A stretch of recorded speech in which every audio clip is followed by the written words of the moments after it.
Hi மக்களே, good morning. நம்ம வேலை காலையில் எழுந்திரிச்சோன்னே டீலேருந்து தான் ஸ்டார்ட் ஆகும். டீ போட்டு குடித்ததுக்கப்புறம் தான் அடுத்து சமையல் வேலையை தொடங்குவேன்.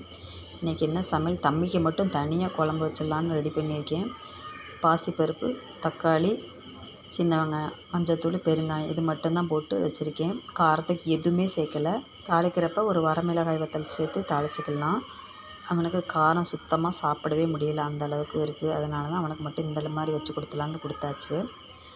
ஈவினிங் போல் புட்டு மாவு போட்டு புட்டு ரெடி பண்ணேன். சரி இதாகவும் சாப்பிட்ருவான்னு பார்த்து இதுவுமே சுத்தமாக சாப்பிட முடியலை அவனால். டீ மட்டும் குடிச்சிட்டு டியூஷன் கிளம்பிட்டான்.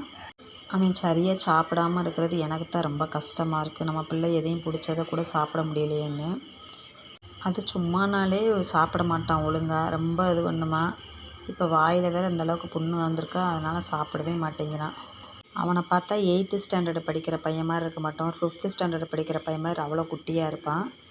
இந்த வீடியோ உங்களுக்கு பிடிச்சிருந்தா ஒரு லைக்கை போடுங்க. புதுசாக பார்க்குறவங்க தான் சப்ஸ்கிரைப் பண்ணி ஒரு லைக் போடுங்க. இந்த வீடியோ பார்க்குறவங்களுக்கு ரொம்ப நன்றி.